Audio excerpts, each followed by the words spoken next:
नमस्कार. नमस्कार. आज आम्ही खूप महत्त्वाचा विषय आपल्या सर्वांसाठी घेऊन आलोत. कारण हा विषय समजून घेणं प्रत्येकासाठी खूप महत्त्वाचं आहे. कारण सगळ्यात समस्या मोठी कुठली आपण जर विचार केला ना, तर हेच की आपलं स्वतःचं स्वरूप, आपलं स्वस्वरूप हे किती दिव्य आहे याची ओळख नसते आणि त्यामुळे माणसाच्या जीवनात ताणतणाव आहे. त्याचं एकच मूळ कारण आहे. ताणतणाव आहेत, त्यांना खूप प्रॉब्लेम्स, खूप विचार या सगळ्यामध्ये माणूस पूर्ण गुंतलेला असतो आणि ते अख्ख्या जन्मभर त्याचे सगळे विचार, इच्छा, याच्या सगळ्याचं मूळच शोधायला जात नाही. आणि म्हणून हा आजचा विषय तुम्हाला समजून घेणं हे खूप महत्त्वाचं आहे. कारण आजचा जो विषय आहे त्यामध्ये आम्ही भावनिक बदल जसे घडत जातात आणि त्यामुळे काय काय ताण येतात आणि त्यामध्ये विषयांमध्ये माणूस गुरफटत जातो, तर ह्याची जी उकल आहे ती आजच्या विषयामधून आपण करणार आहोत. तर आपण पहिले हा विषय जाणून, हा विषय जो आहे तो सप्तचक्रांचा विषय आहे, जो अगदी सूक्ष्माचा प्रांत आहे. आणि हा जो विषय आहे तो जाणून घेण्याआधी माणूस जेव्हा योगासन आणि प्राणायाम ह्या दोन्ही गोष्टी जेव्हा करतो आणि माणसाच्या शरीरामध्ये रासायनिक क्रिया घडत जातात आणि माणूस जेव्हा हलका होतो, त्याला जाणवू लागतं काय काय शरीरामध्ये व्यवस्था आहे, या सर्व त्याची जाणीव शुद्ध होत जाते, तेव्हा खरं तर हा विषयामध्ये आपण बोलू शकतो. कारण ह्या विषयामध्ये खरं सांगायचं झालं तर सगळ्यात महत्त्वाच्या 3 ग्रंथी आहेत. त्या पहिले आपण जाणून घेऊया. पहिली ब्रह्मग्रंथी आहे, त्यानंतर विष्णू ग्रंथी आहे आणि मग रुद्र ग्रंथी आहे. तर ही ब्रह्मग्रंथी जी आहे ती मूलाधार चक्र, म्हणजे जे सगळ्याचं उगमस्थान आहे, जिथे सगळा चित्ताचा रस आहे, जिथून सर्व सुरू होतं, माणसाच्या भावनांना सुरुवात होते, ती म्हणजे मूलाधार चक्र, ते ब्रह्मग्रंथी वास करत आहे. आणि हा मूळ आधार आहे. जसं एका झाडाला मूळ असतं आणि त्या रूटमधून मग अख्खं झाड निर्माण होतं, मग त्याला फळं, फुलं, फांद्या सगळ्या गोष्टी येतात. तसंच आपलं सुद्धा मूळ काय आहे, तर प्रत्येकाला काही ना काही बनवायचं असतं. क्रिएट करायचं. ब्रह्माचं काम काय आहे, बनवणं. तर हेच बनवायची इच्छा आपल्या प्रत्येकामध्ये आहे. आपल्याला सत्ता बनवायची असते, संपत्ती हवी असते, मिळवायचं असतं, हे बनवणं, ते बनवणं, या सगळ्या गोष्टी माणसाच्या सुरू असतात. हा, पण प्रत्येकाचे विषय वेगळे असतील, कारण त्यांच्यावर संस्कार विविध झालेले असतात. त्यामुळे ते बनवण्याची जी माणसाला तो एक स्वभाव लहानपणापासूनच असतो की त्याला काहीतरी बनवायचं असतं. मग ते परिवारात असू देत किंवा समाजात असू देत, कुठे ना कुठे आपलं महत्व इतरांना समजावून देणं, सगळ्यांना अस्तित्वाचं भान भान देणं, ही भावना तिथे पहिले माणसाच्या मनात येते. मग तो काहीतरी आपल्या आयुष्यात बनवायला जातो आणि मग ते बनवल्यानंतर त्याला त्याचा उपभोग घ्यायचा असतो. आणि हे स्वादिष्ठान चक्र. मग थोडंसं वरती आलो की आपण स्वादिष्ठान चक्राचा अभ्यास करू. स्वादिष्ठान चक्रामध्ये जिथे जेनिटल्स वास करत असतात, जेनिटल्स असतात, म्हणजे तिथे असते ती इच्छा उपभोगण्याची. म्हणजे जे काही बनवले आता त्याने, त्याचा त्याला आनंद घ्यायचा असतो. साधारणपणे माणूस जे काही करतो त्याचा शेवटी त्याला आनंदच हवा असतो, सगळं क्रिएट करत असतो. मग ते स्वादिष्ठान चक्राच्या इथे तो आनंद घेतो. मग इथे आनंद घेतल्यावर पण माणसाचा अजून एक स्वभाव येतो, त्याला भूक जी आहे ती अजून वाढत असते. म्हणजे त्याला इतर जेवणामध्ये कसं होतं, आपण आता जेवण केलं दुपारी की नंतर परत एक 4-5 तासाने भूक लागते.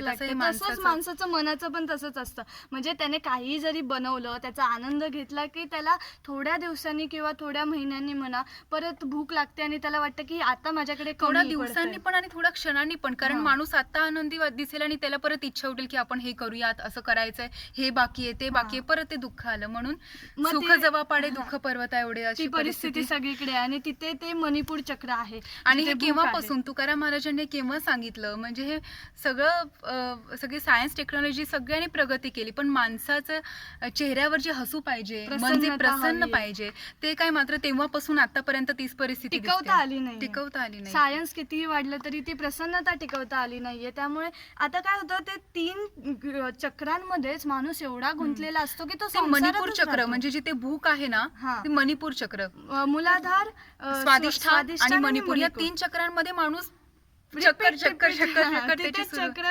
चक्रांमध्येच तो फिरत असतो. त्यामुळे तो तिथून वरती उठत नाही. पण जो खरा ध्यानी असतो, जो खरा योगी असतो, जो ध्यान करत असतो किंवा नामस्मरण आपण म्हणतो, तो जो करत असतो, तो हे मणिपूर चक्रापासून हृदयामध्ये जे अनाहत चक्र वास करत आहे तिथपर्यंत जेव्हा येऊन पोचतो, तेव्हा तो खरा अर्थाने. आणि हे तिन्ही चक्र अगदी जवळजवळ आपल्याला कळते, पण मणिपूर आणि नंतर अनाहत मधलं अंतर आहे ना, तेच मानसिक बदलामध्ये सुद्धा आहेत. म्हणजे यामध्ये माणूस असतो जेव्हा योगी त्याला जाणणार किंवा आपण जाणकार लोक आपण जेव्हा याचा अभ्यास करू तेव्हा तो अभ्यास केल्यानंतर आपल्या लक्षात येईल की जीवनात काय काय चूक आपल्याकडून घडते, किती आपण जे आहे जे शरीर आहे त्यावरती लक्ष आपलं खरं नाही तर जात. माणूस निसर्ग- पास्ट आणि फ्युचर मध्ये जास्त वावरत हां. असतो, प्रेझेंट मध्ये नसतो. आणि जेव्हा तो अनाहत चक्रापर्यंत पोहोचतो तेव्हा तो प्रेझेंट मध्ये राहायला शिकतो. पण इथे एक गंमत होते की तो विष्णू ग्रंथीमध्ये अनाहत चक्राच्या इथे मी सांगितलं विष्णू ग्रंथी सुद्धा असते. मग तो विष्णू ग्रंथीमध्ये येऊन फसतो का? कारण त्याला असं वाटतं की आता मी हे सगळं सोडतो, की मी बनवणार नाही, काही उपभोग घेणार नाही आणि माझी भूक पण वाढणार नाही, हे सगळ्याचा तो त्याग करतो. पण तो विष्णू ग्रंथीच्या इथे आलं तर ते हृदय ते चालूच आहे, आपलं शरीर चालू राहणार आहे, मग त्याला काही ना काही दिसतच राहणार आहे. मग जे काही सर्व ते दिसत जी राहणार आहे. प्रलोभन येतात ना त्यावरती पण त्या योग्याने किंवा जाणकार व्यक्तीने की नाही विजय मिळवला पाहिजे, त्याला हां. जाणलं पाहिजे. माणसाचा स्वभाव असा चक्रांद्वारे आपण आता अभ्यास करून जेव्हा जाणून घेऊ ना तेव्हा आपल्या लक्षात येईल की स्टेप्स कशा आहेत सगळ्या विचारांच्या, कसा त्या वर भावनांच्या. उठत जातो माणूस जेव्हा ध्यान किंवा नामस्मरण करतो, जेव्हा तो खऱ्या संपूर्णपणे परमेश्वराच्या दिशेने वाटतो. सात्विक बनतो माणूस सात्विक भावामध्ये रजो तमो गुणांच्या बाहेर जेव्हा जो जातो आणि सात्विक भावामध्ये जातो तेव्हा मग ती विष्णू ग्रंथी जी आहे, विष्णू ग्रंथी म्हणजे ते अनाहत चक्राच्या इथे वास करते. मग तिथे येऊन माणूस हा विचार करतो की माझं हृदय सतत सुरू आहे. म्हणजे त्याला तिथे जाणीव होते की सातत्याने जे सुरू आहे, सर्वत्र जे सुरू आहे ते खरं परमेश्वराचं स्वरूप आहे किंवा रूप आहे. मग तेव्हा त्याचं जी ध्यानातली प्रगती आहे ती वाढत जाते, ते जेव्हा त्याला ह्याची जाणीव होत असते. मग नंतर येतं ते विशुद्धी चक्र. हे विशेष रूपाने रूपाने शुद्ध असणारं. असणारं हे चक्र आहे. आपण आपल्या जीवनात येणारा प्रत्येक प्रसंग किंवा कितीही ताणतणाव आपल्याला आलेले असू देत, कितीही मोठ्या प्रॉब्लेम मध्ये आपण अगोदर येऊन गेलेलो असू देत, एक गुरफटलं लक्षात असतं तर घ्या निघून की घेत जातं. आपण त्यातून बाहेर येण्याचा प्रयत्न करत असतो. म्हणजे हो. शंकराने जसं विष पचवलं आणि जगाला अमृत दिलं तसंच आहे. आपण प्रत्येक कितीही आता वाटेल की हा सगळ्यात जीवनातला मोठा प्रॉब्लेम आहे, प्रॉब्लेम आहे अख्ख्या आणि मी जगातलं कसा सगळं निघून टेन्शन याच्यातून? माझ्याच हां. डोक्यावर आहे असं माणसाला प्रत्येक प्रत्येक माणसाला वाटत वाटत असतं. असतं. पण त्यातून तू लगेच बाहेर निघतो. मग ठीक आहे, थोड्या दिवसांनी परत वेगळं परत tension. दुसरा म्हणजे म्हणजे काही ना काही सुख-दुःखाच्या लाटा पचवत येतात असतो, असं. पचवत असतो माणूस. जसं विष सुख-दुःखाच्या. पचवलं हां. शंकराने तसे प्रत्येक दुःख पचवत असतो. म्हणजे माणसाला हवं असं तो आनंद. मग ते विशेष रूपाने शुद्ध आहे चक्र. मग तिथे अपमान पचवतो माणूस, अपयश पचवतो, सगळ्या नेगेटिव्ह थॉट्स, नेगेटिव्ह विचार, सगळ्या नेगेटिव्ह त्याचं जे चिंतन असतं ते सगळं पचवतं आणि परत रिगेन होतं की ठीक आहे आता मी चांगलं करेन, आता माझं सगळं चांगलं सुरू होईल, चांगलं राहील, चांगलं वागेन, उद्यापासून चांगली सकाळ येईल, अशा ज्या पॉझिटिव्ह थॉट्सला तिथे सुरुवात होते. मग ते विशुद्धी चक्राचं अतिशय उत्तम काम तिथे सुरू असतं. सगळ्या नेगेटिव्ह बाजू ज्या आहेत तो पूर्ण साफ करत असतो तिथून. आणि मग त्याच्यानंतर येतं ते आज्ञाचक्र. आज्ञाचक्र जिथे आहे ते ॲब्सेन्स ऑफ नॉलेज. हां. म्हणजे तिथे नॉलेज नाही, फक्त अनुभव आहे, अनुभूती आहे. अनुभूती आहे. ती अंतर्मनातून आपल्याला येत असते ती अनुभूती. म्हणजे तिथे कुठलीही ज्ञानाची जागा नाहीये. तिथे फक्त आणि फक्त आदेश भेटत असतो. आदेशाचं अंतर्मनावर जे पालन होत संस्कार असतं. झालेले आहेत ना ते अंतर्मन आपल्याला साथ देत असतं. हां. तेव्हा त्यावेळेस सांगत असतं की आता आपण यातून आता आपण नामस्मरण केलं पाहिजे. हे ज्या आदेश वाईट गोष्टी आहेत त्यातून आतून अलिप्त येतात. राहायला पाहिजे. ते अंतर्मनातून वाटायला लागतं ना तेव्हा कुठे माणूस त्या दिशेने वळतो. वळतो. अंतर्मनावर जे संस्कार झालेले असतात त्यावरच हे डिपेंडेड आहे की त्याला आज्ञा काय येते. हां. त्याचप्रमाणे माणूस वागत असतो. त्याचं मन जसं सांगत असतं तसंच माणूस जो कृती करत असतो. मग त्याच्यानंतर सोम, ललना, गुरु ही तीन उपचक्र आहेत. आणि मग सहस्रार चक्र. सहस्रार चक्र म्हणजे तिथे सतत सुधा बरसत असते. तिथे माणूस ध्यान करत करत, नामस्मरण करत परमेश्वराच्या इतक्या जवळ गेलेला असतो की तो तिथे एकदम तल्लीन झालेला असतो. ती आपण एक नशा म्हणायला हरकत नाही आहे. माणसाला तिथेच राहायला आवडतं. म्हणजे त्याला बहिरंगात जावं असं वाटत नाही, परत बाहेरच्या गोष्टींमध्ये किंवा परत त्याला काही बनवायचं आहे किंवा काही उपभोग घ्यायचा आहे. तिथे तो फक्त परमेश्वर, मी माझं तत्व हे परमेश्वरी तत्व आहे. ईश्वर प्रणिधान हां. झालेलं असतं. ईश्वर कारण प्रणिधान, ईश्वराला समर्पित स्वस्वरूपाला झालेलं असतं. ओळखलेलं असतं हां. त्या योग्याने.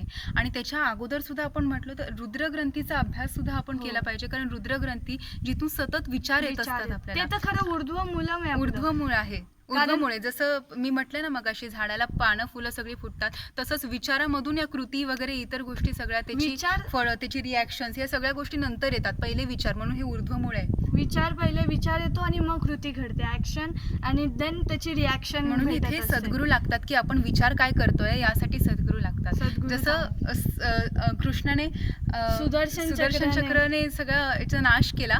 तसंच सद्गुरू आपल्या चांगल्या विचारांच्या सुदर्शन चक्राने आपली ही जी सगळी जीवनचक्र ही जी चक्र आहेत जी एकदम हे त्याच्यातलं सगळं आपण त्याला कारण ही चक्र बिथरलेली चक्र असतील किंवा त्याचं जे प्रमाण जे वाढलं असेल ते चांगल्या विचारांनी त्याचा पूर्ण साफ करून सुदर्शन चक्राने त्याचा संहार करून सद्गुरूंच्या चांगल्या संस्कारांचा वर्षाव जी आहे ती आपल्या विचारांमधून होत असली पाहिजे आणि त्यामुळे कृती चांगली घडते. म्हणून तर संतांनी ऋषीमुनींनी म्हणा की आपल्याला नामस्मरण का सांगितलंय, कारण पहिले आपले विचार जे आहेत ना ते आपण शुद्ध केले तर मग ते शुद्ध विचारांमुळे सतत परमेश्वराच्या जवळ असल्यामुळे आपल्याला त्याची जाणीव राहील आणि ती जाणीव असल्यामुळे आपण तिथे कृतज्ञ राहू. प्रत्येक कुठलीही कृती करताना ती ईश्वराला समर्पित, म्हणजे तिथे आदराने कृतज्ञता भावाने तिथे आपण पूर्णपणे आपल्याला कुठलंही काम नम्र होतो, नम्रता येते माणसामध्ये. सगळे जे चांगले गुण आहेत, सत्व गुण आहेत ते माणसामध्ये कारण येतात. सगळ्यात मूळ काय माहितीये, सगळंच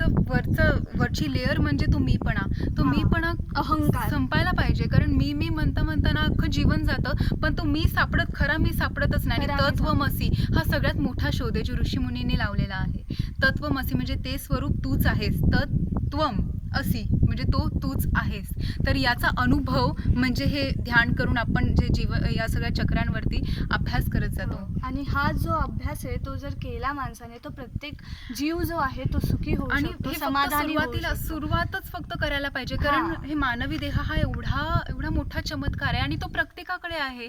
प्रत्येक जण आपण त्या माध्यमातून आनंद घेत असतो. प्रत्येकाकडे विचार करण्याची क्षमता आहे, प्रत्येकाकडे शरीर चालवण्याचे शरीर जे आहे ते सुदृढ आहे. तर मग फक्त एक विचार जो लहानपणापासून जर संस्कार दिले संस्कारांवरती आहे आणि मग हे जर विचार लहानपणापासून मुलांवर दिले गेले किंवा चांगले विचार जर झाले तर ते भवितव्य आपलं खूप उज्ज्वल होईल. कारण हे संतांनी ऋषीमुनींनी जे काही सांगितलंय ते जर आपण आत्ताच्या पिढीला जर सांगू शकलो किंवा त्यांच्यावरती हे संस्कार झाले तर ही भावी पिढी जी आहे ती क्रांती घडवेल मोठी आपल्या देशामध्ये किंवा आपल्या जगामध्ये. विश्व कल्याण होईल आपल्या. आणि योग हा खरंच घराघरात रुजावा. कारण योग ही आपल्या भारताची संस्कृती आहे. सुरुवात इथून व्हायला पाहिजे प्रत्येक घरामध्ये. झुंजतोय ते फक्त आनंदासाठी, जे काय करतोय ते आनंदासाठी. मग तो आनंद जर बाहेरच शोधतोय आपण तर आपल्याला ऑलरेडी सांगून ठेवलंय की तो आनंद तुझ्यामध्येच आहे, मग आपण बाहेर का शोधायचा. तर मग असं जे सगळं गुंतागुंत झालेली आहे ती आपण ह्या अभ्यासाने म्हणा किंवा ज्ञानाला कृतज्ञ राहून आणि परमेश्वराजवळ जाऊन आपण तिथे संपूर्ण जे आपण जीवन जे आहे ते खरं सुखी समाधानी शांतीपूर्ण जगून घेऊ शकतो आणि छान सुंदर आपलं जीवन जे आहे ते बहरून जाईल. तर आपण एक विश्व प्रार्थना घेऊया. हे ईश्वरा सर्वांना चांगली बुद्धी दे, आरोग्य दे, सर्वांना सुखात आनंदात ऐश्वर्यात ठेव.